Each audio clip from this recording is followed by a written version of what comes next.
ఆకాశవాణి ప్రాంతీయ వార్తలు చదువుతున్నది బాలకృష్ణ ఎల్లాప్రగడ. శ్రోతలకు క్రిస్మస్ శుభాకాంక్షలు.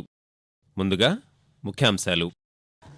ప్రధానమంత్రి నరేంద్ర మోదీ ఈరోజు అటల్ బిహారీ వాజ్పేయి శత జయంతి సందర్భంగా స్మారక తపాలా బిళ్ల నాణేళ్లను విడుదల చేస్తారు. భారత ఉపరాష్ట్రపతి జగదీప్ ధన్కడ్ తెలంగాణలోని మెదక్లో జరిగే సేంద్రియ రైతుల సదస్సులో ఈరోజు పాల్గొంటారు. ఆంధ్రప్రదేశ్లోని గ్రామాలు, చిన్న పట్టణాల్లో నిరుద్యోగులకు శిక్షణ ఇచ్చి ఉపాధి అవకాశాలు కల్పించాలని ముఖ్యమంత్రి నారా చంద్రబాబు నాయుడు అధికారులను ఆదేశించారు. ఆంధ్రప్రదేశ్లో కేంద్ర భూ విజ్ఞాన శాఖ మంత్రి డాక్టర్ జితేంద్ర సింగ్ ఈ రోజు నుంచి 3 రోజుల పాటు పర్యటించనున్నారు. యేసుక్రీస్తు జన్మదినం సందర్భంగా ఈరోజు ప్రపంచవ్యాప్తంగా క్రిస్మస్ పండుగ జరుపుకుంటున్నారు. వార్తల వివరాలు. ప్రధానమంత్రి నరేంద్ర మోదీ ఈరోజు మధ్యప్రదేశ్లో పర్యటించి పలు అభివృద్ధి పనులకు శంకుస్థాపనలు, ప్రారంభోత్సవాలు చేస్తారు. దేశంలో మొట్టమొదటి నదీ అనుసంధాన కార్యక్రమమైన కెన్ బెత్వా నదుల జాతీయ అనుసంధాన ప్రాజెక్టుకు ప్రధానమంత్రి శంకుస్థాపన చేస్తారు. ఖాండ్వా జిల్లా ఓంకారేశ్వర్లో నీటిపై తేలియాడే సోలార్ ప్రాజెక్టును ప్రధాని ప్రారంభిస్తారు. అలాగే మాజీ ప్రధానమంత్రి అటల్ బిహారీ వాజ్పేయి శత జయంతి సందర్భంగా స్మారక తపాలా బిళ్ల, నాణేలను ప్రధానమంత్రి విడుదల చేస్తారు. 1153 అటల్ సుశాసన్ భవనాలకు శంకుస్థాపన చేస్తారు. ప్రాంతీయ స్థాయిలో గ్రామ పంచాయతీలు సుపరిపాలన అందించడంలో ఈ భవనాలు కీలక పాత్ర పోషించనున్నాయి. భారతరత్న మాజీ ప్రధానమంత్రి అటల్ బిహారీ వాజ్పేయి శత జయంతిని ఈరోజు దేశవ్యాప్తంగా జరుపుకుంటున్నాం. వాజ్పేయి జయంతిని కేంద్ర ప్రభుత్వం జాతీయ సుపరిపాలనా దినోత్సవంగా నిర్వహిస్తోంది.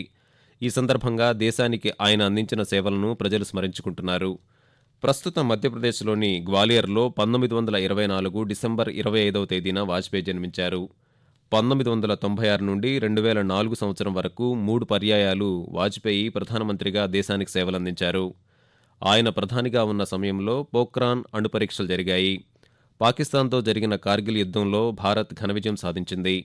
దేశ ఆర్థిక వ్యవస్థకు రహదారులు అత్యంత కీలకమని భావించిన ఆయన జాతీయ రహదారుల విస్తరణ కోసం స్వర్ణ చతుర్భుజి, ప్రధానమంత్రి గ్రామీణ సడక్ యోజన, పాఠశాల విద్యాభివృద్ధి కోసం సర్వశిక్ష అభియాన్ వంటి ప్రజాదరణ పొందిన పథకాలను ప్రవేశపెట్టారు. వాజ్పేయి తన 94వ ఏట 2018 ఆగస్టు 16వ తేదీన ఢిల్లీలో తుదిశ్వాస విడిచారు. వాజ్పేయి జయంతి సందర్భంగా పార్లమెంటులో ఆయన చేసిన ఉపన్యాసంలోని కొంత భాగాన్ని ఇప్పుడు విందాం.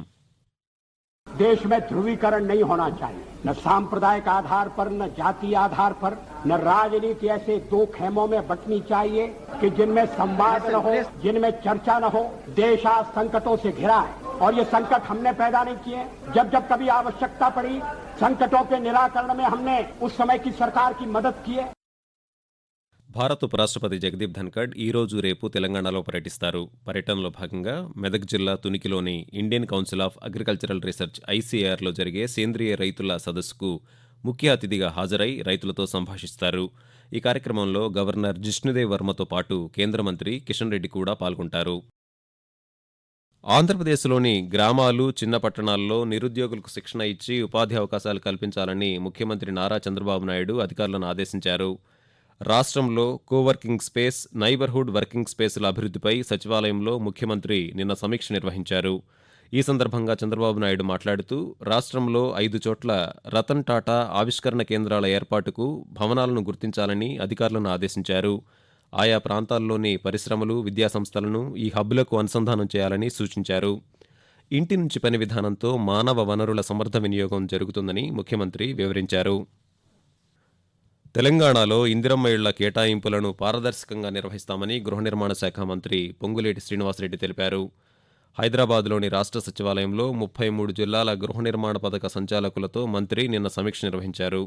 ఈ సందర్భంగా ఆయన మాట్లాడుతూ నిరుపేదలకే తొలి ప్రాధాన్యమిస్తామని, గ్రీన్ ఛానల్ ద్వారా నిధులు విడుదల చేసి త్వరితగతిన పూర్తి చేస్తామని చెప్పారు.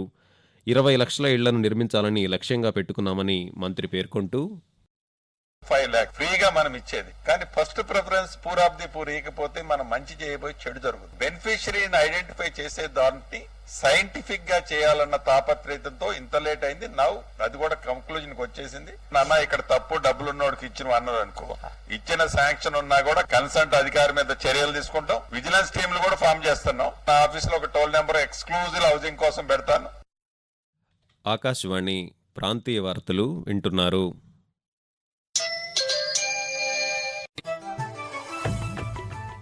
నిరంతర వార్తా విశేషాల కోసం ఆకాశవాణి సామాజిక మాధ్యమ వేదికలైన న్యూస్ ఆన్ ఎయిర్ యూట్యూబ్ ఛానల్ను, newsonair.gov.in వెబ్సైట్ను, ట్విట్టర్లో ఆల్ ఇండియా రేడియో న్యూస్ ను వీక్షించండి. తెలుగు ప్రాంతీయ వార్తా విశేషాల కోసం ఆకాశవాణి న్యూస్ విజయవాడ మరియు Akashvani news Visakhapatnam YouTube channels ను వీక్షించండి.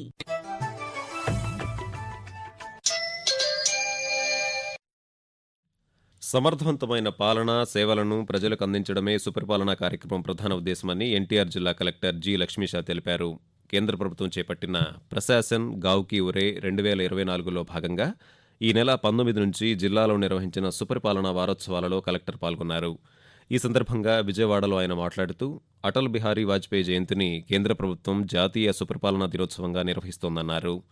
పారదర్శకత, జవాబుదారీతనం పెంపొందించడానికి, ప్రజలు తమ సమస్యలను అధికారులకు తెలియజేయడానికి ఈ కార్యక్రమం ఉపయోగపడుతుందని కలెక్టర్ తెలియజేస్తూ, గ్రామాలకు ప్రభుత్వం పరిపాలన అనే కార్యక్రమం గవర్నమెంట్ ఆఫ్ ఇండియా ద్వారా ప్రైమ్ మినిస్టర్ గారు లాంచ్ చేశారు. ఎన్టీఆర్ జిల్లాలో కూడా ప్రతి గ్రామంలో ఈ కార్యక్రమం జరుగుతూ ఉంది. ముఖ్యంగా ఏంటంటే పబ్లిక్ గ్రీవెన్స్ తీసుకోవడము, దాన్ని ఎప్పటికప్పుడు రిజాల్వ్ చేయడము, సర్వీసెస్ ఏదైతే సర్టిఫికేట్స్ అటువంటివి ఉన్నాయో అది ఇవ్వడం వాళ్ళకి. సో అట్లాగే వాళ్ళ దగ్గర నుంచి సజెషన్ తీసుకోవడము, ఇంకా ఏదైనా ఇంప్రూవ్ చేయాలనేది ఒక ఫీడ్బ్యాక్ తీసుకోవడం, ఈ కార్యక్రమం జరుగుతూ ఉంది. దీంట్లో భాగంగా గవర్నమెంట్ ఆఫ్ ఇండియా నుంచి కూడా ప్రభారీ ఆఫీసర్ కూడా వచ్చి అన్ని చూస్తున్నారు.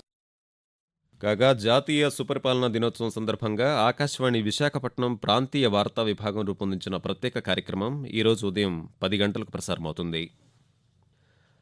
ఆంధ్రప్రదేశ్లో కేంద్ర భూ విజ్ఞాన శాఖ మంత్రి డాక్టర్ జితేంద్ర సింగ్ ఈ రోజు నుంచి 3 రోజుల పాటు పర్యటించనున్నారు. పర్యటనలో భాగంగా వైఎస్ఆర్ జిల్లాలోని సీకే దిన్నే మండలం నాగిరెడ్డిపల్లెకు చేరుకుంటారు. ఆయుష్మాన్ ఆరోగ్య కేంద్రం, అంగన్వాడీ కేంద్రాన్ని ఈరోజు సందర్శించి స్థానికులతో సమావేశమవుతారు. అనంతరం పెండ్లిమర్రి మండలం ఎల్లటూరులో ప్రకృతి వ్యవసాయం, ఫసల్ బీమా యోజన లబ్ధిదారులతో సమావేశమై ఉద్యాన పంటలను పరిశీలిస్తారని అధికారులు తెలిపారు. యేసుక్రీస్తు జన్మదినం సందర్భంగా ఈరోజు ప్రపంచవ్యాప్తంగా క్రిస్మస్ పండుగ జరుపుకుంటున్నారు. చర్చిలలో ప్రత్యేక ప్రార్థనలు నిర్వహిస్తున్నారు. యేసుక్రీస్తు జనన సందేశాన్ని అందించే నక్షత్రాన్ని రంగుల కాగితాలు, వెదురు బద్దలతో తయారు చేసి ఇళ్ల ముందు అలంకరించారు. ఇతరుల పాపాలను ప్రక్షాళన చేసేందుకు తన ప్రాణాలను పణంగా పెట్టిన యేసుక్రీస్తుకు ప్రతీకగా భావించే క్రిస్మస్ చెట్టును ఇళ్ల ముందు ఏర్పాటు చేసుకున్నారు. క్రిస్మస్ పర్వదినం సందర్భంగా రాష్ట్రపతి ద్రౌపది ముర్ము, ఉపరాష్ట్రపతి జగదీప్ ధన్కడ్, ఆంధ్రప్రదేశ్, తెలంగాణ రాష్ట్రాల గవర్నర్లు ఎస్. అబ్దుల్ నజీర్, జిష్ణుదేవ్ వర్మ, ముఖ్యమంత్రులు ఎన్. చంద్రబాబు నాయుడు, ఏ. రేవంత్ రెడ్డి, ఆంధ్రప్రదేశ్ ఉప ముఖ్యమంత్రి కె. పవన్ కళ్యాణ్, వైఎస్ఆర్ కాంగ్రెస్ పార్టీ అధ్యక్షులు వైఎస్ జగన్మోహన్ రెడ్డి ప్రజలకు శుభాకాంక్షలు తెలియజేశారు. ప్రజలలో ఐక్యత, శాంతిని పెంపొందించడానికి క్రిస్మస్ పండుగ మనకు స్ఫూర్తినిస్తుందని రాష్ట్రపతి ద్రౌపది ముర్ము తన శుభాకాంక్షల సందేశంలో పేర్కొన్నారు. వాతావరణం. బంగాళాఖాతంలో తీవ్ర అల్పపీడనం కొనసాగుతున్నందున ఆంధ్రప్రదేశ్లో రానున్న 3 రోజుల పాటు విస్తారంగా వర్షాలు కురుస్తాయని అమరావతి వాతావరణ కేంద్రం వెల్లడించింది. ఈరోజు బాపట్ల, పల్నాడు, ప్రకాశం, శ్రీ పొట్టి శ్రీరాములు, నెల్లూరు, తిరుపతి జిల్లాల్లో ఓ మోస్తరు నుంచి భారీ వర్షాలు కురుస్తాయని తెలిపింది. సముద్రంలో గరిష్టంగా గంటకు 55 కిలోమీటర్ల వేగంతో గాలులు వీస్తున్న నేపథ్యంలో మత్స్యకారులు వేటకు వెళ్లరాదని సూచించింది. ఈ నేపథ్యంలో రాష్ట్రంలోని కళింగపట్నం, విశాఖపట్నం, గంగవరం, కాకినాడ, మచిలీపట్నం, నిజాంపట్నం, కృష్ణపట్నం పోర్టులో 3వ నెంబరు ప్రమాద హెచ్చరికలను జారీ చేశారు. తెలంగాణలోనూ రానున్న 3 రోజుల్లో పలు జిల్లాల్లో తేలికపాటి నుంచి మోస్తరు వర్షాలు కురిసే అవకాశం ఉందని హైదరాబాద్ వాతావరణ కేంద్రం తెలిపింది. ఈరోజు పలు జిల్లాల్లో దట్టమైన పొగమంచు ఏర్పడే అవకాశం ఉందని పేర్కొంది. రానున్న 5 రోజులు ఉష్ణోగ్రతలు సాధారణం కంటే 2 నుంచి 4 డిగ్రీలు తక్కువగా నమోదయ్యే అవకాశం ఉందని వాతావరణ కేంద్రం వెల్లడించింది. ఆకాశవాణి ప్రాంతీయ వార్తలు ముగించే ముందు ముఖ్యాంశాలు మరోసారి. ప్రధానమంత్రి నరేంద్ర మోదీ ఈరోజు అటల్ బిహారీ వాజ్పేయి శత జయంతి సందర్భంగా స్మారక తపాలా బిళ్ల, నాణేలను విడుదల చేస్తారు. భారత ఉపరాష్ట్రపతి జగదీప్ ధన్కడ్ తెలంగాణలోని మెదక్లో జరిగే సేంద్రియ రైతుల సదస్సులో ఈరోజు పాల్గొంటారు. ఆంధ్రప్రదేశ్లోని గ్రామాలు, చిన్న పట్టణాల్లో నిరుద్యోగులకు శిక్షణ ఇచ్చి ఉపాధి అవకాశాలు కల్పించాలని ముఖ్యమంత్రి నారా చంద్రబాబు నాయుడు అధికారులను ఆదేశించారు. ఆంధ్రప్రదేశ్లో కేంద్ర భూ విజ్ఞాన శాఖ మంత్రి డాక్టర్ జితేంద్ర సింగ్ ఈ రోజు నుంచి 3 రోజుల పాటు పర్యటించనున్నారు. ఆకాశవాణి ప్రాంతీయ వార్తలు తిరిగి 1:20 వింటారు.